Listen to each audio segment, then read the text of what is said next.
¿Qué tal, chicos? Espero que se encuentren bien.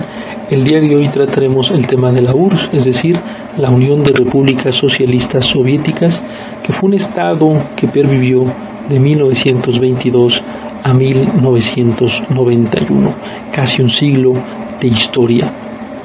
Es preciso analizarla porque la historia de la URSS nos permitirá comprender los acontecimientos más importantes del siglo XX, entre ellos la Segunda Guerra Mundial, la Guerra Fría, la expansión del socialismo. Entonces es pertinente observar su historia.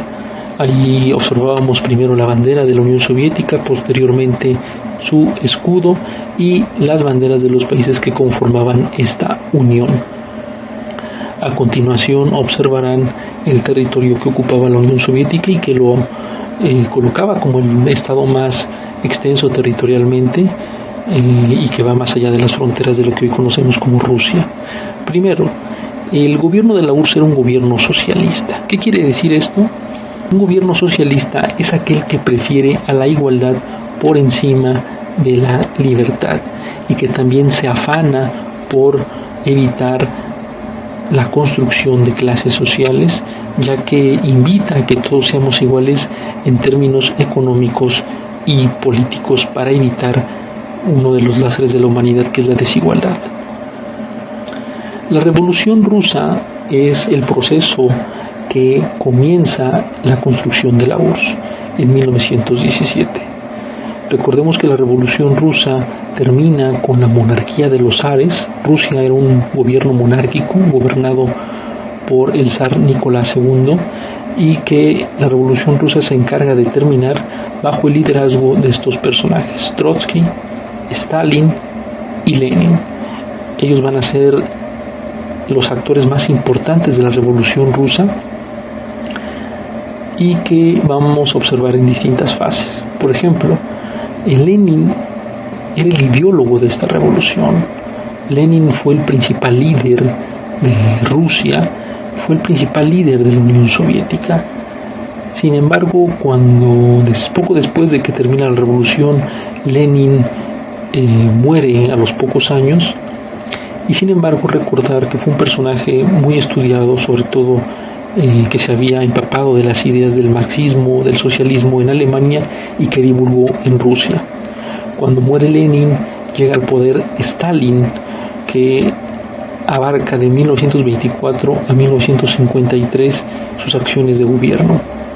Stalin fue un personaje que llevó a la Unión Soviética a un protagonismo internacional, sobre todo al participar efectivamente durante la Segunda Guerra Mundial y vencer a los alemanes, pero también porque propició una gran industrialización de la Unión Soviética que permitiría desarrollar un ejército formidable. Ahí lo vemos junto con los líderes que vencieron en la Segunda Guerra Mundial. El hecho más importante a mitad de siglo fue la Guerra Fría.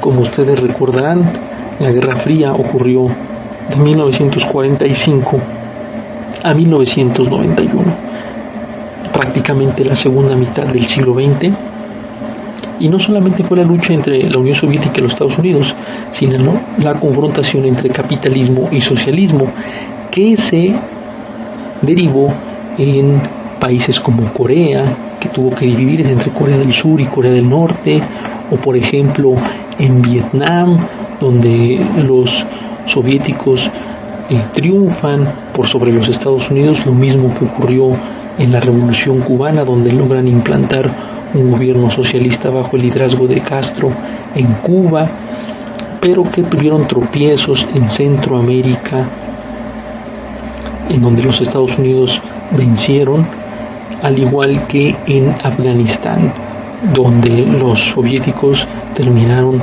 retirándose para propiciar también así la victoria de los norteamericanos. Pero también se enfrentaron en la carrera espacial. Era esta carrera por dominar el espacio, y en el que los soviéticos fueron los primeros en no solamente enviar un hombre al espacio, sino también los satélites, que poco a poco los igualarían los Estados Unidos. Cabe mencionar que ya a finales de los 80s la aparición de un líder llamado Gorbachev, Mikhail Gorbachev, quien lleva a cabo dos reformas en 1987. Ahí lo observamos, y una es la perestroika, que tiene que ver con la apertura económica. ¿Por qué? La Unión Soviética era un estado muy cerrado en cuanto a importaciones y exportaciones. Y con esta apertura económica, lo que pretende hacer Gorbachev es la apertura hacia el comercio exterior de la Unión Soviética, traficar con mercancías que producían otros países, lo cual no hacía. Por otra parte está la Glasnost, que es la libertad ahora en términos políticos. ¿Y esto por qué? Porque la Unión Soviética era prácticamente gobernada por un solo partido, el Partido Comunista, y era un partido que tenía concentrado todo el poder.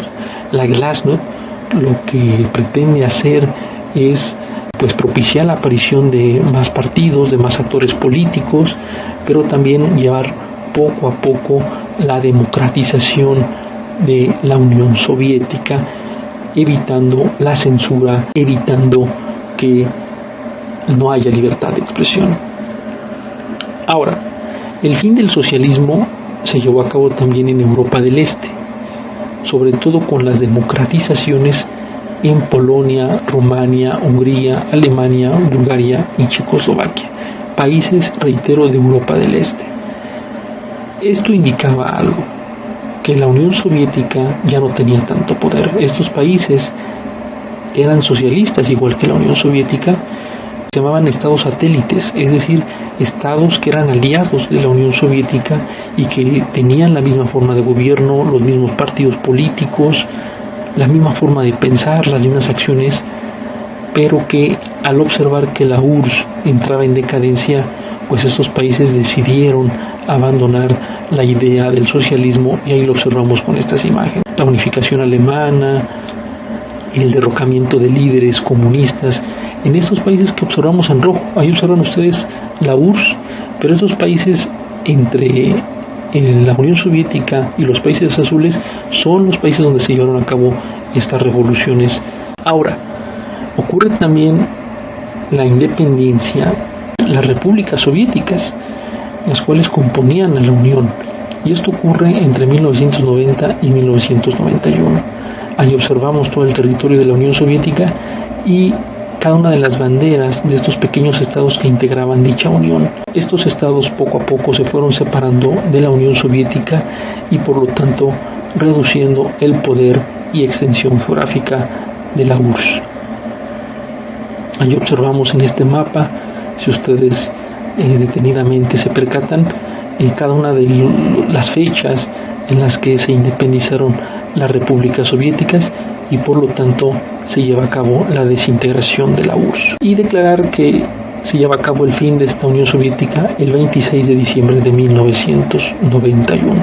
Prácticamente se ponía fin a uno de los estados más importantes del siglo XX, si no es que el más importante junto con los Estados Unidos. Ahí observamos a los líderes que llevaron a la desintegración de la URSS, que fue Mikhail Gorbachev, de gafas, después en medio a Boris Yeltsin y por último al actual jefe de Estado de Rusia, que es Vladimir Putin. Esto va a tener repercusiones notables en la geografía internacional, ya que como se observa en dicho mapa, se aclara los alcances de la política de la Unión Soviética a nivel mundial. Por último, el izamiento de la bandera rusa por sobre la bandera soviética, y con esta imagen concluimos, es la bandera de la Unión Soviética que se colocó tras vencer a la Alemania nazi. Es una imagen representativa porque significó la hegemonía de la Unión Soviética en prácticamente toda Europa del Este, y recordemos también que los soviéticos fueron el primer ejército que llegó a Berlín, gracias al papel tan importante de la Unión Soviética durante la Segunda Guerra Mundial, es que conocemos al mundo tal y como es hoy. La gran contribución de la URSS a la historia es propagar el socialismo, propagar una nueva idea de entender al mundo, propagar esta idea de la igualdad y que sin embargo al final por problemas burocráticos, por problemas de corrupción, por problemas de crisis e inestabilidad económica, pues la URSS se tuvo que desintegrar. Queda para la historia saldar el juicio para la Unión Soviética, pero de lo que no tenemos dudas es que fue un actor en suma importancia durante el siglo XX. Nos vemos en la siguiente clase.